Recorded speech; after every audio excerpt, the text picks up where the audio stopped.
Des nouvelles de dernière minute, une exclusivité royale secoue la monarchie jusqu'à ses fondements. Dans un mouvement que personne n'avait vu venir, le roi Charles a discrètement commencé à transférer le véritable pouvoir à William et Kate, leur accordant un contrôle sans précédent sur les devoirs royaux tout en s'éloignant lui-même des projecteurs. Pendant plus de 50 ans, dans chaque coin du Royaume-Uni, à travers le Commonwealth et dans le monde entier, il s'est consacré à servir les autres. Les initiés disent que les signes sont indéniables. Le prince et la princesse de Galles ne sont plus seulement des monarques futurs. Ils agissent comme si leur règne avait déjà commencé. La reine Camilla aurait été exclue des décisions clés et le palais se prépare à ce qui pourrait être le changement de pouvoir le plus significatif de l'histoire royale, la fondation royale. Avant que le monde ne soit choqué par la décision du roi Charles de céder tant de pouvoir, les bases avaient déjà été posées, discrètement, lentement et sans fanfare. Longtemps avant que la couronne ne touche sa tête, alors que Charles attendait des décennies sans moment donné son tour pour régner, William et Kate montraient déjà au monde à quoi pourrait ressembler une monarchie moderne. Leur sourire sincère et leur manière attentionnée ont fait que les gens les ont aimés dès le début. Ils n'étaient pas seulement les prochains dans l'ordre de succession, mais une nouvelle sorte de royaux, entièrement, celle qui ne se contentait pas d'hériter de la tradition mais la redéfinissait.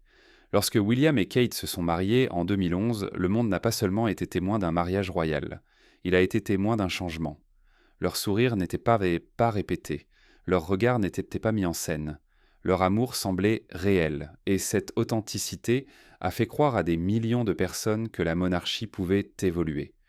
Pour la première fois depuis des décennies, les gens croyaient que la couronne pouvait réellement refléter le peuple qu'elle servait. Au cours des années suivantes, ils ont prouvé qu'ils étaient plus que de simples figures populaires. Ils ont construit quelque chose de durable. Numéro 1. La Fondation royale. Ce qui a commencé comme une initiative philanthropique est devenu l'un des bras les plus influents de la couronne, abordant la santé mentale, le développement de la petite enfance, la conservation et les problèmes de dépendance, des questions auparavant laissées sans réponse par les mains royales. Catherine en particulier a brisé des barrières tacites. Lorsqu'elle a parlé ouvertement des défis de la maternité, même dans le confort de la vie au palais, cela a résonné à l'échelle mondiale. Elle a clairement fait comprendre que le statut royal ne protège personne des complexités émotionnelles de l'éducation d'une famille. William, lui aussi, n'avait pas peur de réfléchir publiquement sur le chagrin, parlant de la perte de sa mère, la princesse Diana, d'une manière qui semblait vulnérable et sincère. Selon des initiés, le roi Charles a observé tout cela, non seulement en tant que père, mais en tant que monarque en attente. Il a vu la façon dont le public se tournait vers William et Catherine, non pas seulement par fascination, mais par confiance. Ils étaient pas devenus le centre émotionnel de la famille royale. Ce que Charles a commencé à réaliser, lentement, puis tout à coup, c'est que l'avenir de la monarchie ne reposait pas uniquement sur la tradition. Il reposait sur la capacité à se connecter, à s'adapter. Et personne ne l'incarnait mieux que William et Catherine. Cette réalisation, née d'années, d'observation, conduirait finalement à une décision sans précédent. Mais à l'époque, peu auraient pu imaginer à quel point une partie du pouvoir de la couronne ils mettraient un jour entre leurs mains. Numéro 2. Le changement de garde. Lorsque la reine Élisabeth II est décédée en 2022, le poids de la couronne s'est enfin posé sur les épaules de Charles après une vie d'attente et de façonnement de la politique royale dans l'ombre. Il est devenu roi aux côtés de Camilla, maintenant reine consort, un titre qui avait autrefois semblé inimaginable dans les années suivant la mort de Diana. Au départ, le roi Charles semblait désireux d'affirmer sa vision pour la monarchie. Il a parlé de rationaliser la famille royale, de réduire le nombre de royaux actifs, de budgets plus serrés et d'une institution plus ciblée. Beaucoup ont supposé que cela signifiait que William et Catherine seraient tenus à distance respectueuse pendant que Charles marquerait son empreinte. Après tout, les monarques avaient historiquement tracé une ligne claire entre souverain et héritier. Mais quelque chose d'inattendu s'est déroulé plus tôt que prévu. Plutôt que de mettre de côté le prince et la princesse de Galles, Charles a commencé à les rapprocher discrètement. William a été vu assistant à des briefings confidentiels, généralement réservés aux monarques seuls. Il était présent lors de réunions diplomatiques sensibles, consulté sur des questions de stratégie du Commonwealth et de plus en plus visible aux côtés du roi. Les initiés ont pris note, le roi et le prince de Galles entretiennent la relation de travail la plus étroite de tous les monarques et héritiers de mémoire récente, a révélé un officiel du palais. Sa Majesté ne fait pas seulement confiance à l'instinct de William, il s'en remet à lui. Pendant ce temps, Catherine prenait son rôle de princesse de Galles avec une remarquable assurance. Les comparaisons avec Diana étaient inévitables, mais Catherine n'a jamais imité, elle a honoré. Avec son calme inébranlable, sa profonde empathie et son dévouement sans fin au service, elle s'est établie comme une royale à part entière, et son dévouement sans fin au service, elle s'est établie comme une royale à part entière, pas seulement comme une successeur d'un héritage. Pendant ce temps, Charles observait autre chose. Les gros titres, les réactions du public, les sondages discrets qui racontaient une histoire cohérente. Le public n'était pas seulement attaché à William et Catherine, il s'était investi en eux. Les jeunes, qui ignoraient généralement les affaires royales, suivaient trop leur cause.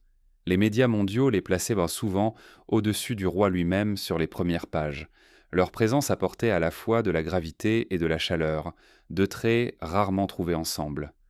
Dans des moments privés, Charles réfléchissait apparemment à sa propre jeunesse, feuilletant de vieilles photographies de lui aux côtés de la reine Élisabeth. Il comprenait, peut-être plus que quiconque, ce que cela signifiait d'attendre dans l'ombre. Il se souvenait de la frustration d'être plein d'idées, mais impuissant à les mettre en œuvre. Et lentement, une pensée a commencé à s'installer. Une pensée qui grandirait discrètement, de manière persistante, jusqu'à ne plus pouvoir être ignorée. Que se passerait-il si le passage traditionnel, réservé à la mort ou à l'abdication d'un monarque, n'était pas la seule façon? Que se passerait-il si l'avenir n'avait pas besoin d'attendre? Changer. Peu après, une autre révélation choquante est apparue. Le roi Charles, lui aussi, avait un cancer. En l'espace de quelques semaines, le cœur symbolique de la monarchie et son avenir avaient tous deux été plongés dans l'incertitude. Mais loin des caméras et des conférences de presse, quelque chose d'inattendu était en train de se former. Malgré leurs batailles courantes de santé respectives, Charles et Catherine ont commencé à partager des moments discrets ensemble, des visites privées dans des suites d'hôpital et dans des résidences royales. Ce qui a commencé comme de petites vérifications est devenu des conversations plus longues et plus significatives. Lors d'une de ces visites, alors que Catherine décrivait apparemment une nouvelle vision pour les initiatives de santé des enfants, quelque chose qu'elle espérait lancer une fois rétablie, Charles a interrompu doucement. « N'attendez pas, a-t-il dit. Dites-moi maintenant. Commençons. N'attendez pas, a-t-il dit. Dites-moi maintenant. Commençons. » Selon des initiés, cet échange, aussi simple soit-il, a marqué un tournant. Charles n'écoutait pas seulement, il absorbait, il voyait en Catherine non seulement de la résilience, mais aussi une clarté de but. Il voyait William, équilibrant devoirs royaux, paternité et soutien discret. Pas comme un héritier attendant dans l'ombre, mais comme un leader déjà debout dans le feu. Dans les couloirs calmes de la convalescence, une nouvelle vision a commencé à se former, pas dictée par le protocole, mais par nécessité, par le cœur.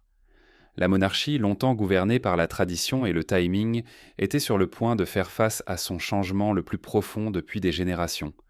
Mais avant que ce moment n'arrive, il y aurait de la résilience, de la réflexion et un bilan royal que personne n'avait vu venir. Numéro 3. Ombre sur le palais. Mais avant que des plans futurs ne se concrétisent, en janvier 2023, une tension silencieuse avait commencé à s'installer sur Buckingham Palace. Le public ne voyait que des sourires polis et des apparitions soigneusement orchestrées. En coulisses, cependant, l'inquiétude grandissait. Cela a commencé par une simple déclaration. La princesse de Galles subirait une intervention chirurgicale abdominale planifiée. Les vœux de rétablissement affluaient, mais il y avait un sentiment, tacite mais indéniable, que quelque chose de plus sérieux était retenu. Puis, dans une annonce séparée et tout aussi surprenante, le palais a confirmé que le roi Charles lui-même recevrait un traitement pour un problème de santé. Deux des membres royaux les plus seniors, tous deux soudainement confrontés à des procédures médicales, cela ne semblait pas routinier. Au fil des semaines, Catherine a disparu complètement de la vue du public. Aucun engagement, aucune photo, même pas une apparition occasionnelle. Les spéculations en ligne ont explosé. Où était-elle? Et pourquoi sa convalescence prenait-elle autant de temps? Puis est venu un moment qui a fait taire les spéculations et stupéfié la nation. Un message vidéo personnel de Catherine elle-même. Elle a révélé qu'un cancer avait été découvert lors de son intervention chirurgicale et qu'elle avait discrètement commencé un traitement. Sa voix était ferme, ses mots gracieux, mais le message sous-jacent était clair. C'était sérieux. « Je vais bien et je deviens plus forte chaque jour », a-t-elle assuré au public. Mais derrière son calme, les experts royaux pouvaient y lire les implications plus profondes. Son absence n'était pas prévue. Son diagnostic avait tout. Numéro 4. Retour sous les projecteurs. Alors que l'hiver se transformait en printemps, Mountbatten, la famille royale entrait dans une période de calme vigilant. La vie publique ralentissait. Les engagements officiels étaient beaux réduits. La nation, habituée à la routine et aux assurances de ses figures royales, attendait silencieusement des signes de rétablissement. Puis, lors de la cérémonie de Trooping the Colour, le silence a été rompu. Là, sur le balcon emblématique de Buckingham Palace, Catherine est réapparue. Visiblement plus mince, son sourire plus réservé que radieux, mais présente, forte. À ses côtés, William offrait non seulement son soutien, mais aussi sa fierté. Leurs enfants, George, Charlotte et Louis, agitaient joyeusement la main, l'image d'une famille reprenant quelque chose qui avait été momentanément perdu. La réaction de la foule était électrique. Ce n'était pas seulement un soulagement, c'était de l'adoration. Une réponse profondément humaine à une femme qui avait affronté quelque chose de privé, douloureux et profondément relatable sous le regard du monde entier. Le roi Charles est apparu plus tard dans la journée, également plus mince et plus silencieux, mais toujours là. Sa bataille, bien que moins médiatisée, avait été tout aussi réelle. Et pourtant, quelque chose dans son attitude avait changé. Ceux qui lui étaient loin de ses proches décrivaient en un nouveau calme. Pas de la faiblesse, mais de la clarté. Cette clarté suit souvent une confrontation avec la mortalité. Pendant ces mois de traitement, Charles avait passé de longues heures à réfléchir à son héritage, à son devoir et à l'institution qu'il dirigeait maintenant. Il avait vu de près comment William avait pris son rôle sans hésitation, comment Catherine, même dans la maladie, continuait d'incarner le cœur émotionnel de la monarchie, et comment ensemble ils avaient rapproché la nation, non par des déclarations de pouvoir, mais par l'empathie et la force. Sa Majesté a été profondément touchée par la façon dont le prince et la princesse de Galles se sont comportés à partager un aide du palais, non seulement avec dignité, mais avec un but. En coulisses, les préparatifs avaient déjà commencé. Des réunions discrètes, des consultations juridiques, des discussions tard dans la nuit entre un père et son fils changeraient éventuellement la nature du leadership royal. Ce n'étaient pas des gestes cérémoniels, ce étaient des changements structurels. Et tandis que Charles agissait délibérément, le sentiment public entourant William et Catherine augmentait. Leur lutte commune les avait transformés aux yeux du public, non seulement comme héritiers, mais comme des symboles de résilience. Le bref discours de Catherine lors de l'ouverture d'un centre de cancer pédiatrique est devenu un point de référence émotionnel. Parfois, les défis les plus difficiles apportent des cadeaux inattendus, a-t-elle déclaré. J'ai appris qui se tient à vos côtés quand cela compte le plus, et j'ai appris à quel point chaque jour est précieux. Charles a écouté ces mots et a vu son propre parcours se refléter. La monarchie, a-t-il réalisé, n'avait plus besoin d'attendre l'avenir. Il était déjà là, mesuré non par l'âge ou le rang, mais par la présence, par l'action.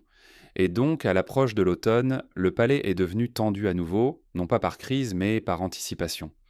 Le secrétaire privé du roi a été vu entrant dans des briefings tard dans la nuit. Les équipes juridiques royales se déplaçaient avec une urgence inhabituelle, et Charles, William et Catherine étaient aperçus ensemble plus fréquemment. De longues promenades, des réunions à huis clos et le plus révélateur de tout, des apparitions sans Camilla. Un changement était en cours. Plus chuchoté maintenant, pas éventuel, réel. Numéro 5. Les honneurs qui ont tout changé. En avril 2024, après des mois d'incertitude concernant la santé et l'avenir de la famille royale, le public a été accueilli par un moment de cérémonie silencieuse plutôt que par un bouleversement dramatique. Cela ne s'est pas fait par des discours depuis le balcon ou des diffusions nationales, mais sous la forme de 2 honneurs royaux, sans précédent par leur timing et leur signification. Lors d'une investiture privée tenue au château de Windsor, le roi Charles III a officiellement nommé le prince William Grand-Maître de l'ordre très honorable du Bain, un titre autrefois détenu par le roi lui-même. L'ordre, l'une des plus anciennes institutions chevaleresques de Grande-Bretagne, reconnaît un service exceptionnel envers la couronne et le pays, traditionnellement accordé à un royal seigneur de confiance. Mais c'est la deuxième annonce qui a véritablement marqué un changement historique. La princesse Catherine est devenue la première royale, jamais nommée comme compagne royale de l'ordre des compagnons d'honneur. Ce titre est rarement décerné et généralement réservé à des figures culturelles et scientifiques d'impact mondial, des individus tels que Sir David Attenborough et Sir Paul McCartney, Inclure Catherine était une déclaration publique que son travail dans le développement de la petite enfance, la santé mentale et le plaidoyer social n'est pas seulement admirable, mais transforme la nation. Ces nominations sont plus que cérémonielles, à noter un correspondant royal, elles envoient un message, un signal du roi que William et Catherine ne sont pas seulement ses héritiers, mais aussi ses partenaires dans la définition de l'avenir de la monarchie. Les honneurs sont venus à un moment poignant. Charles et Catherine naviguaient tous deux dans des traitements contre le cancer. Leurs apparitions publiques étaient moins fréquentes, leur rôle plus étroitement géré. Pourtant, au cours de ces mois calmes, le prochain chapitre de la monarchie était en train de s'écrire, non pas dans de grands gestes, mais dans des choix symboliques, dans la confiance accordée à certains. Bien qu'aucun transfert formel de pouvoir constitutionnel ne se soit produit, le public a vu ce qui comptait, un partage graduel et délibéré des responsabilités. William représentait désormais la monarchie lors de plus de fonctions d'État et d'engagements internationaux. Catherine ne se contentait pas de revenir à ses fonctions, mais façonnait la conversation nationale autour des enfants et des familles. À l'intérieur du palais, des sources ont confirmé que le roi avait commencé à tenir des réunions de stratégie régulières avec William et Catherine, un petit trio concentré discutant de l'avenir de la couronne avec une fréquence croissante. Ce n'est pas une régence, a précisé un haut conseiller, mais c'est une recalibration. Charles n'avait pas renoncé, mais il s'était retiré juste assez pour laisser émerger un autre type de leadership, marqué par l'empathie, la pertinence moderne et une force tranquille. Et dans ce changement, une nouvelle dynamique est née, une monarchie collaborative avec 3 figures à sa tête. Alors que les gros titres à travers le Royaume-Uni et le Commonwealth annonçaient en pas les nouvelles dénominations, une image est devenue virale. Le roi, William et Catherine se tenant côte à côte. Pas de discours, pas de fanfare, juste une présence. Un but, une continuité.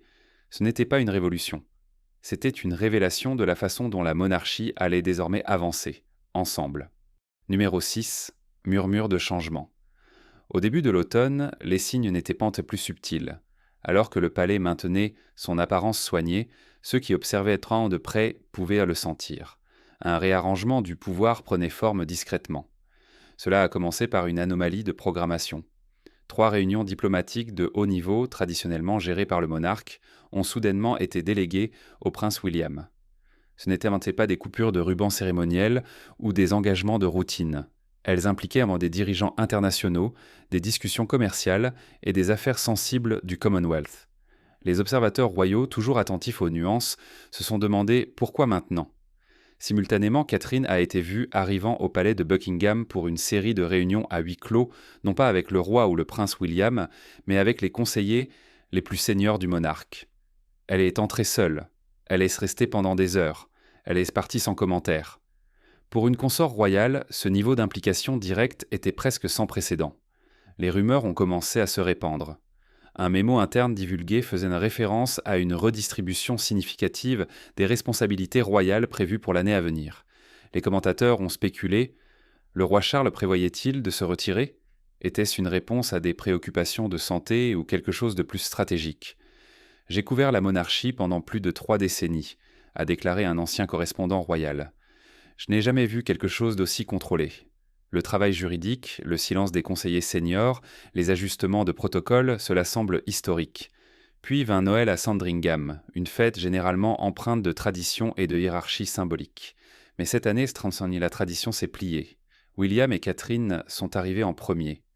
Ils ont salué le personnel, accueilli des dignitaires et pris les devants pour organiser les rassemblements privés de la famille. Charles et Camilla sont arrivés plus tard, et bien que des sourires aient été échangés devant les caméras, des initiés ont noté une tension visible, en particulier de la part de la reine consort. Mais c'est le déjeuner de Noël qui a cristallisé ce que beaucoup avaient commencé à soupçonner.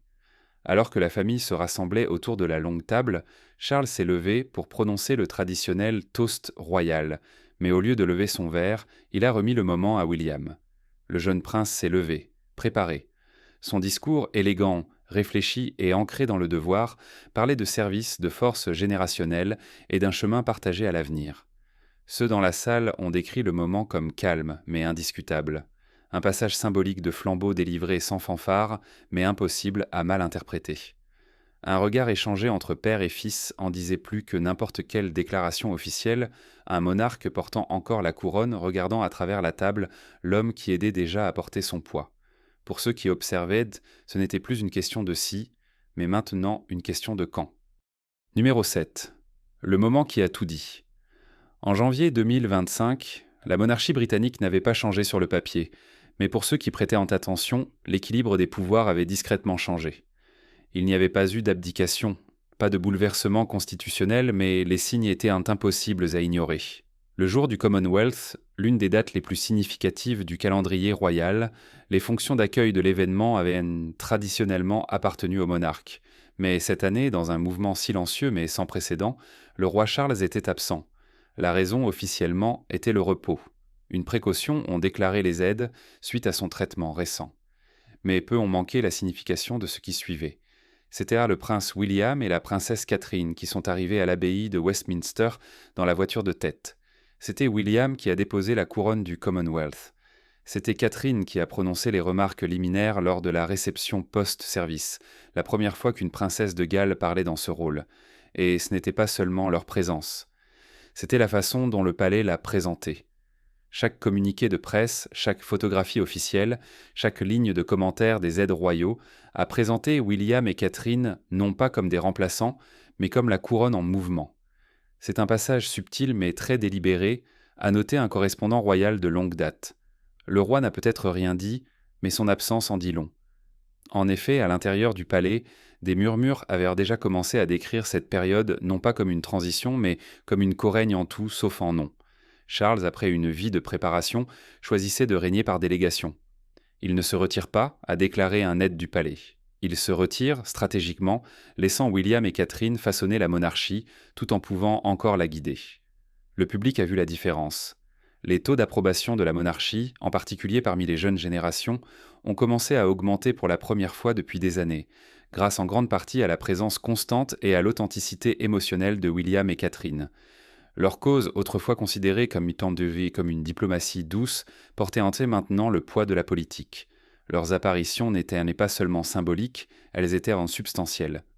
Même au sein de la famille royale, le changement était clair. Lors de la réception du jour du Commonwealth, plusieurs hauts responsables ont d'abord salué William, non pas par manque de respect envers le roi, mais par instinct. La dynamique avait changé. Charles n'avait pas fait d'annonce, mais le monde avait remarqué. Et derrière les portes du palais, la reine Camilla aurait passé cet après-midi à Ray Mill House, sa résidence privée dans le Wiltshire, choisissant de ne pas assister à la réception. Des initiés ont dit que c'était un temps personnel. D'autres n'étaient pas si sûrs. Numéro 8. Camilla s'effondre en silence. Alors que les caméras cliquetaient et que les applaudissements résonnaient dans l'abbaye de Westminster, le service du jour du Commonwealth s'est terminé avec une image silencieuse mais puissante. Le prince William et la princesse Catherine se tenant au sommet des marches de l'abbaye, saluant les foules rassemblées comme un couple souverain. La foule a remarqué, la presse a remarqué, et il semblait que la reine Camilla aussi, qui n'était nulle part à voir. Elle avait assisté au service presque chaque année depuis son mariage avec Charles. Mais cette fois, les aides royaux ont confirmé qu'elle avait choisi de rester à Ray Mill House, sa résidence privée. La raison officielle était le repos, mais ceux qui étaient proches du palais ont offert une explication plus compliquée. La reine n'était pas malade, a partagé délicatement un initié. Elle ne sentait tout simplement pas que c'était sa place cette année. Ce n'était pas de l'amertume, ont-ils dit, mais plutôt une prise de conscience naissante. Pendant des décennies, Camilla avait silencieusement supporté l'examen public, gagnant progressivement le respect dans son rôle aux côtés de Charles. Mais maintenant, au sommet de l'évolution de la monarchie, les projecteurs sont déplacés, et ils ne revenaient pas en arrière. Elle n'est pas contre William et Catherine, a ajouté la source, mais elle a l'impression d'avoir été écrite hors du moment. En privé, Camilla avait longtemps craint que sa position soit toujours perçue comme conditionnelle, comme celle qui nécessitait explication, défense ou justification. Et maintenant, alors que Charles commençait à donner plus de pouvoir aux jeunes royaux de manière plus publique, le rôle de Camilla semblait de plus en plus cérémoniel. Il n'y avait pas de lutte, pas de retombées visibles, mais au sein du palais, il y avait un froid. Le personnel a remarqué moins d'apparitions conjointes entre Charles et Camilla. Les conseillers ont rapporté l'avoir vue à moins de réunions de planification. Et lorsqu'on lui a demandé son absence lors du jour du Commonwealth, un membre du personnel de longue date a répondu doucement. « Je pense qu'elle voulait voir comment c'était de ne pas être nécessaire. Pour ceux qui étaient en coulisses, le message était clair et bientôt résonnait dans les gros titres de la presse britannique. Camilla s'effondre. Mais ce n'était pas une explosion publique. C'était quelque chose de plus silencieux, de plus personnel, un lent effondrement derrière des portes closes, où même une reine pouvait se sentir à sa place dans son propre palais. Charles, pour sa part, était dit être réfléchi. Il s'était rapproché de Catherine pendant leur lutte de santé commune. Il avait vu William naviguer dans des responsabilités publiques croissantes avec calme et clarté. En tant que monarque, il comprenait que l'héritage exigeait de lâcher prise. Mais en tant que mari, le choix pouvait avoir un coût. Charles a pris une décision pour la couronne, a déclaré un ancien secrétaire de presse royale. Et Camilla réalise qu'elle ne fait plus partie de ce cercle intime. Le silence entre eux n'était pas hostile, il était creux. Une pause entre deux personnes s'ajustant à une nouvelle réalité que ni l'un ni l'autre n'avait pleinement planifiée. Et ainsi, tandis que le monde célébrait une nouvelle génération de leadership royal, Camilla s'est retirée, selon ses propres termes, mais pas sans tristesse. Elle avait passé des décennies à marcher aux côtés de Charles. Maintenant, pour la première fois depuis des années, elle marchait seule. Numéro 7. La réaction du public au bombshell de Darren. La révélation de Darren McGrady a envoyé des ondes de choc à travers le public. En quelques heures après la diffusion de son interview franche, les réseaux sociaux ont explosé en une tempête de réactions.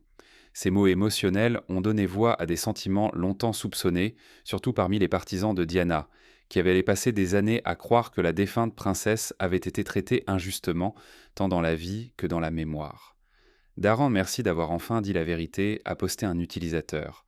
Vous avez dit ce que tant d'entre nous ressentaient depuis des années. Les messages affluaient par milliers, saluant l'honnêteté et la loyauté de McGrady envers Diana. Beaucoup ont décrit ces commentaires comme une vindication longtemps attendue, une rare confirmation de l'intérieur de ce que le public avait seulement imaginé. Mais tout le monde n'était pas favorable. Certains ont remis en question son timing. Pourquoi maintenant ? Demandaient les critiques. Vous avez célébré le couronnement et puis vous avez retourné cela ? Quelques-uns l'ont accusé de chercher de l'attention ou de tirer profit de vieilles blessures. Pourtant, les partisans de McGrady étaient rapides à le défendre. Il laisse rester silencieux pendant plus de 2 décennies, écrivit un fan. Si quelqu'un a gagné le droit de parler, c'est lui. Pendant ce temps, l'héritage de Diana a été ravivé. De vieilles interviews, vidéos et citations ont été repostées à travers les plateformes. Les comptes de fans dédiés à elle ont explosé en nombre d'abonnés du jour au lendemain. Le message était clair. Le public n'avait pas oublié la princesse du peuple, et les mots de McGrady avaient rouvert une blessure qui n'avait jamais vraiment cicatrisé. Numéro 8. Quel avenir pour la reine Camilla ? Avec les révélations de Darren McGrady résonnant maintenant à travers les gros titres et les réseaux sociaux, l'image soigneusement gérée de la reine Camilla fait face à son défi le plus sérieux à ce jour. Pendant des années, sa personnalité publique avait lentement évolué, passant de l'autre femme à une figure réhabilitée aux côtés du futur roi. Mais maintenant, avec un nouvel éclairage sur ses actions alléguées derrière les murs du palais, beaucoup se demandent ce qui vient ensuite. Les partisans de la monarchie insistent sur le fait qu'il est temps d'aller de l'avant, que Camilla a payé ses dettes et a mérité sa place. Mais les récits détaillés de McGrady ont ravivé une tempête, surtout parmi les loyalistes de Diana qui n'ont jamais accepté l'ascension de Camilla. Pour eux, la couronne qu'elle porte maintenant est encore teintée de la douleur qu'il a fallu pour l'obtenir. Les initiés du palais restent muets, fidèles à la devise de la famille royale, ne jamais se plaindre, ne jamais expliquer. Mais le silence peut ne plus suffire. La confiance du public est fragile et le timing des révélations de McGrady, si proche du couronnement de Camilla et de l'essor du règne de Charles, ne pourrait pas être plus critique. Certains commentateurs royaux prédisent que la monarchie va simplement traverser la tempête. D'autres avertissent que les cotes de popularité de Camilla, déjà historiquement plus basses que celles de Charles, pourraient subir des dommages irréparables. Si le récit de McGrady prend plus d'ampleur, cela pourrait hanter la royauté de Camilla pendant des années. Quant à Darren, il dit qu'il ne cherche pas à se venger, seulement la vérité. Ce que les gens en font dépend d'eux, dit-il. Je ne pouvais tout simplement plus rester silencieux. Et maintenant, avec le silence enfin brisé, le monde observe la reine Camilla plus attentivement que jamais. Parce qu'une fois que la vérité est révélée, le masque ne peut jamais être remis. Que pensez-vous des commentaires choquants de McGrady ? Merci d'avoir regardé. À la prochaine vidéo.